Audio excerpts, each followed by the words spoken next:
Hey, everybody. Welcome to Trash Talk. I mean, What's up? kind of a difference between my background and yours. Yeah. I don't know what happened at your end, but man, you got screwed. Yeah. Mine used to look like that. That's when you couldn't pay the mortgage anymore. Right. Yeah. That's when that big guy with no neck came by and said, if you don't pay your rent, uh, you're out of here. Right? But hey, we were talking earlier about what are we gonna talk about, which is usually trash talk anyway.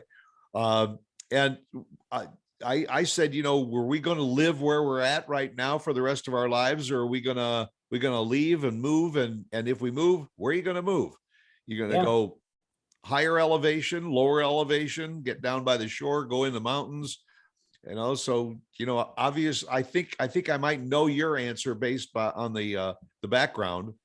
Yeah, it's funny because I'm currently looking in the next direction, house-wise, where to go. I'm obviously not leaving the area, but yeah, it's always been a thought, like where to go. And I think for me, I mean, there's pros and cons of everything, but the more I get older, which, is not too old, but You're still a I pup. prefer cabin, woods, mountains.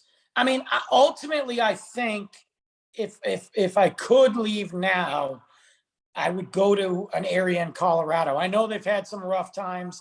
Everybody's got something, Um, but when I went to visit my sister and my friends in Colorado before my son was born, I found a lot of places that I could live. Now I've got even more people there. And I think Luke and I would have a blast there. So Yeah, I think you're right. There's something about rural areas.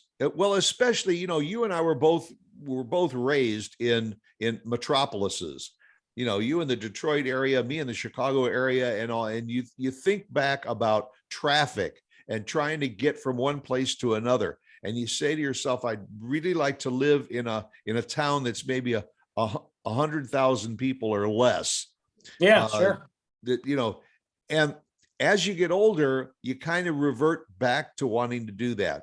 When you're young, you want to be where the action is. You want to live downtown, where it's a walk or a cab ride or a train ride or so nearby.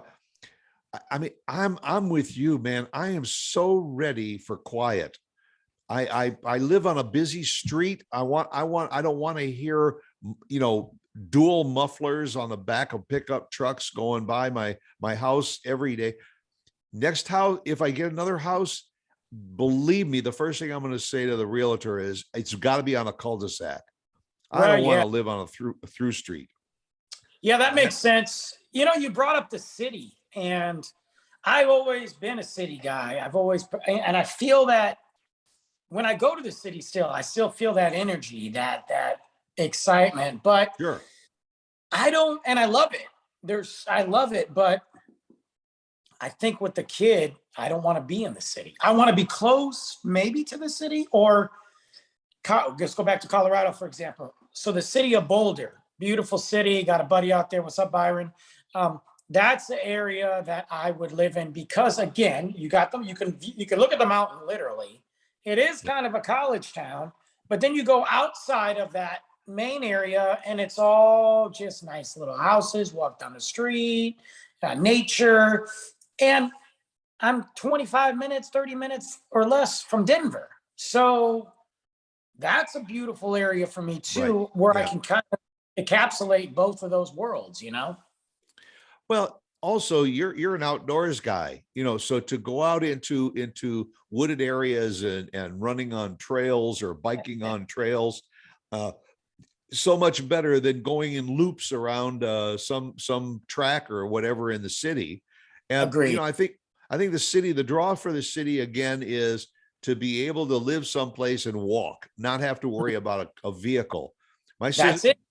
my daughter lives right in the loop of Chicago and everything. She has a car and she maybe takes it out once or twice a month to go shopping.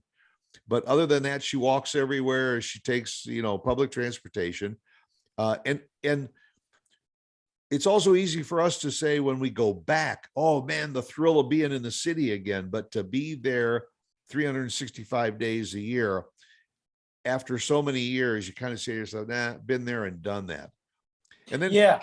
yeah, and I think, people that do have kids often want to move out of the city because they want to move somewhere into the burbs where there's good school systems.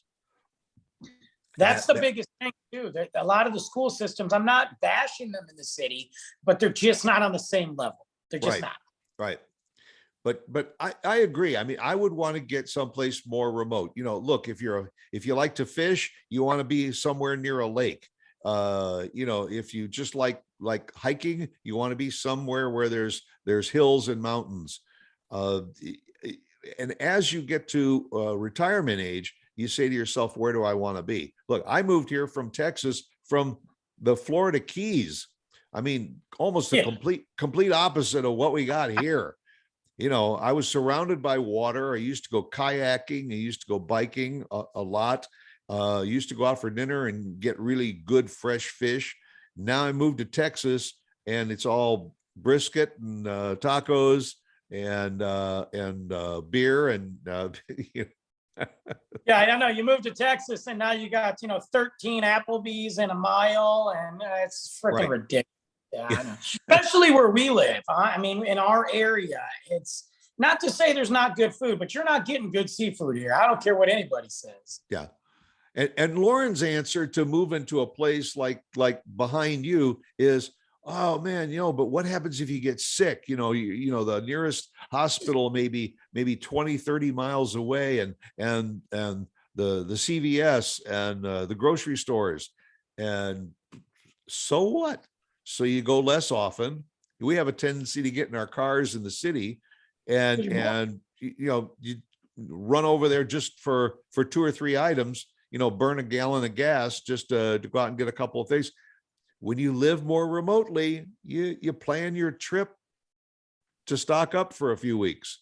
Well, and a lot of the places like we're talking about, like behind me too. I mean, that one's probably more remote, but a lot of them, I mean, they're not that far. I mean, you got, I mean, there are some places when you go into the mountains where it's like, yeah, okay, look, it's a 25-minute drive into town.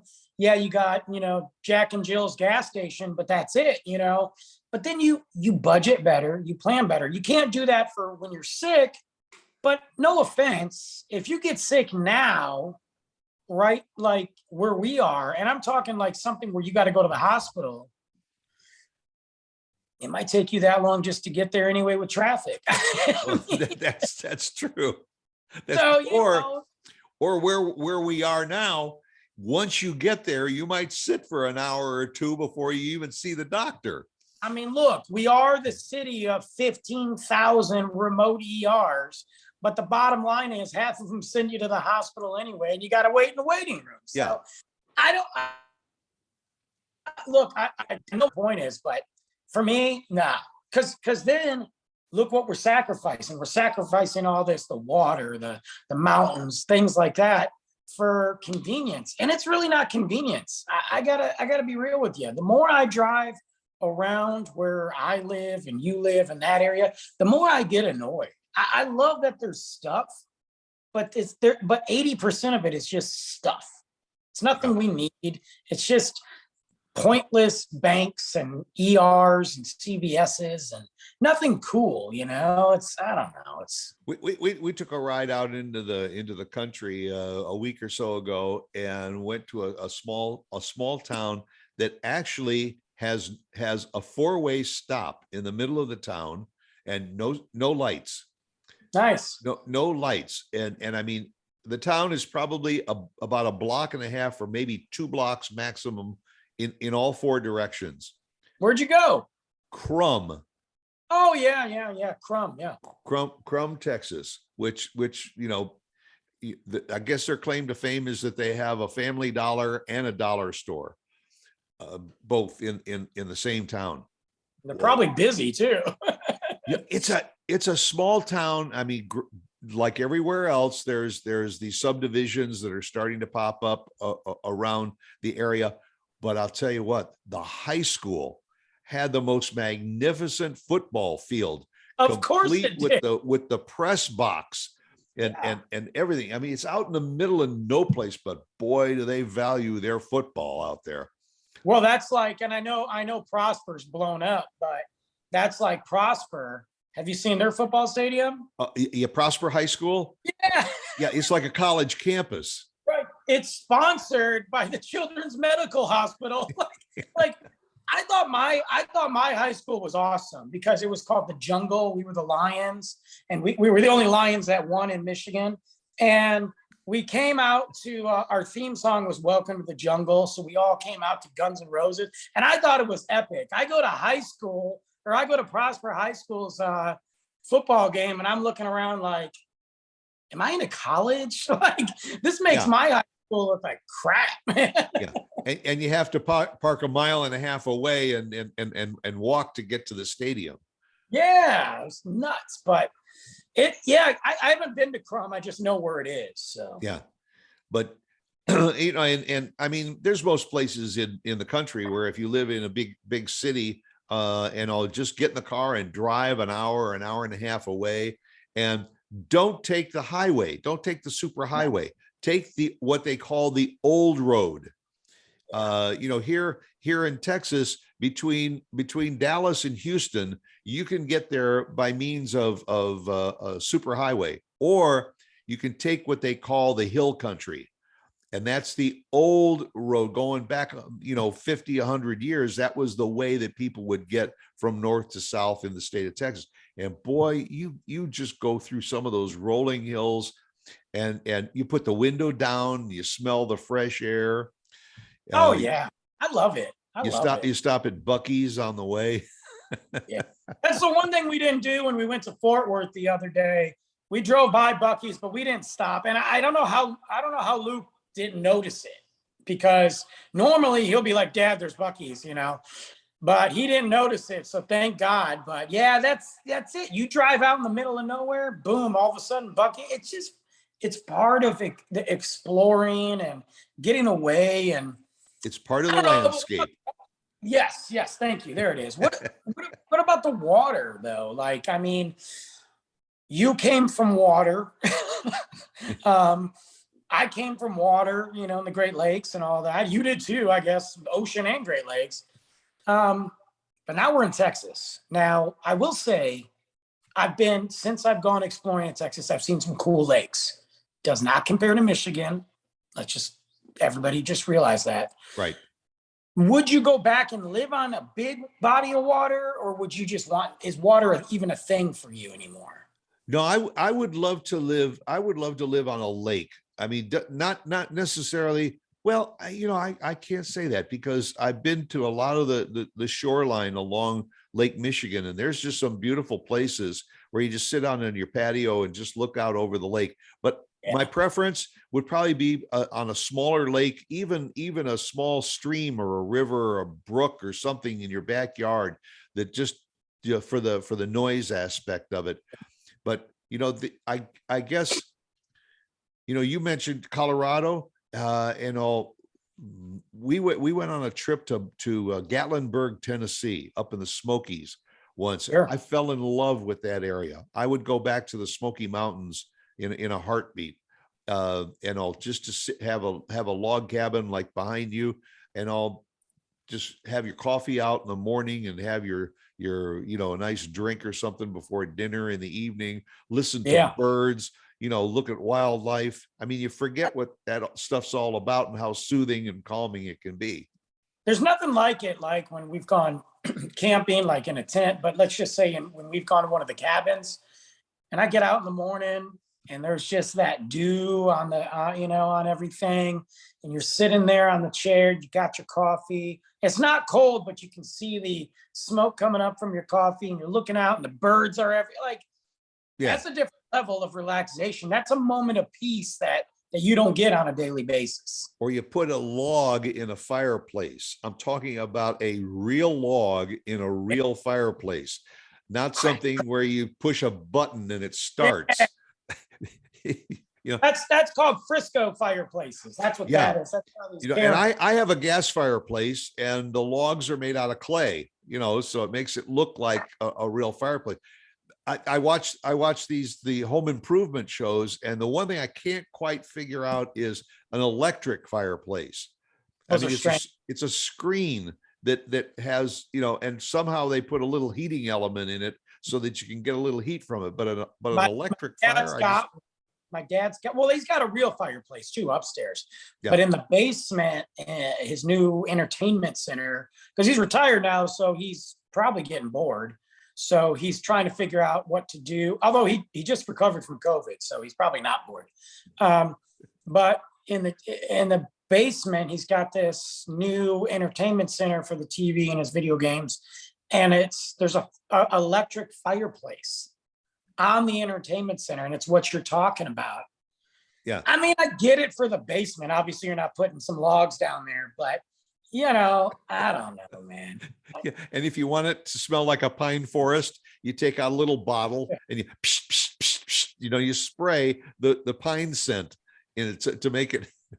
I love the sound of crackling wood on a fire. I love fires. Right. Yeah. No, and a fireplace should be a place where potentially a spark could ignite the carpet. And also, you always had a fireplace that had wood on one side and a fire extinguisher on the other. Yeah, all your little tools. Yeah, I did, especially if I'm making the fire, because I like to make really big fires, so I got to realize that I'm not making a fire outside. I'll tell you, when I grew up, we had a real fireplace. And we used to burn logs for a while. And then my dad hooked up with the guy who owned the local bowling alley. And back in those days, bowling pins were made out of wood. I was going to say, yeah, and, they were made up. And they were painted. Mm-hmm. So when they would crack or something and they were not usable, the guy that had the bowling alley used to save them for my dad, and he would pick them up when he'd go bowling on Sundays, and he'd pick up a couple to bring them home. That's pretty cool. Old wooden bowling pins, which you can't find anymore, were the greatest thing because you could stack them. They would kind of stack on top of each other. You would light it, and the paint on the outside would get it started, and the wood was old and it was dry and it would burn beautifully. So I grew up with a wood burning bowling pin fireplace. What's funny too, though, is now you're breathing in all that paint. I'm sure it was totally healthy for you. Oh, sure. Yeah. That's probably why they switched it over to plastic pins or hard rubber. You light a hard rubber bowling pin. What are they now anyway? I used to have a bowling pin. It was really heavy. Yeah, I don't know whether they still making them out of rubber or they were made out of rubber, but they could be fiberglass now. Good God. No wonder bowling's so expensive these days. I remember I used to go to this. We're getting off topic. Who cares? I remember I used to go to this bowling alley back in South Lyon. I think it was called 700 Bowl. And you'd go there for like $8, $6. They also used to serve me underage there too. So shout out. But and that was for 3 games, including the shoes. The shoes, yeah. And we'd go and get some crappy beers at the age of 17. Right. But in fact, the first house that Lauren and I had, it was a little townhouse. In the basement, they had fixed up the basement, and there was a little corner electric fireplace. Nice. And what it was a light bulb inside of this plastic log. And when you turned it on, the log would rotate. So you would see the light bulb, and it would kind of look like a flame in there, but you knew it wasn't. It's awesome. Hey, it was the ambiance. That's right. And then it also had a switch to add heat or to do it without the heater on. Oh, look at that. That's bougie. But all right, so we both kind of say we would probably live in more of a remote area, maybe up in a mountain. Would you ever give thought to living on the seashore? Yeah, no, I would give thought. I mean, look, if somebody came, if it was like a matrix decision and somebody said, hey, Brandon, you can stay where you're at or go to a seashore, I think we all know I'd leave. Yeah. But yeah, I would. It doesn't have to be an ocean. I'd probably prefer a lake, uh, just because, but I wouldn't rule out an ocean either, or, but I'd prefer a lake, I think. Yeah. Now when we lived in the Keys for 10 years, I mean, that was awesome because you had the ocean to the east and you had Florida Bay to the west. And so if I wanted to get up in the morning and go kayaking, I would just look and see which way the wind was blowing and what the temperatures were. And boy, I enjoyed kayaking on a lake also, especially if it's a lake that does not allow motorized vehicles. You don't want to go on a kayak with a motorized vehicle. That's Right. a bad situation. I like kayaking too. I have a weird underlying, I don't want to say fear, but I don't know any other word, fear of water. But I love water. It's weird. Maybe I just respect the fact that it can kick my butt, Right. But I do like kayaking a lot. I think it's fun. Going in a canoe. Just a good time. We did that up in Oklahoma. And we quite a few times and just had a blast, just going down the river, seeing some deer, seeing some things in the water you didn't know what they were, like good times. All right. So what about a foreign country? Yeah, I would go move to Ireland, Italy. I might even go over to England, honestly, but those would be the ones. Ireland, Italy for sure. Those two. I go there, not a problem. No questions asked. I think Ireland would be on my list also. And also there's something fascinating about Scandinavia, Yes. Finland, Norway, Sweden, Good call. up in that Yes. area. Yes, I could do that too. I could do that. Yep. So I might not agree with everything that's going on over there, but hell, I don't agree with everything that's going on here. So that's true. you know what I mean? Whatever. At least I can look at something pretty, a great change of scenery and also good food. Oh yeah, good beer. That's right. Boy, in Ireland, you can get by in Ireland just on a good stout and boiled potatoes. That's all you need. Look, breakfast is my favorite meal and nothing beats a real Irish breakfast. So, I mean, I'm down with that. My cholesterol might be high, but whatever, gives a crap. No, but Ireland, yeah, I spent time there and yeah, absolutely. I could picture, I mean, after like about 3 days when I was there, I was like, yeah, this is where here I am. And I could see myself just kind of walking around, hanging out. I don't know what I'd do for work. I'd probably just go back and work in a pub. I mean, who cares, I mean, you're the life of the average Joe. Yeah. Why not? If in a different multiverse where Luke doesn't exist, I'd disappear. I would. I'd still do my podcast. We'd be doing trash talk from Ireland, but that's the beauty of it. No matter where we go, we're always going to be available for our listeners, and all because, hey, that's what we do, and we do it every Tuesday morning at 8:00.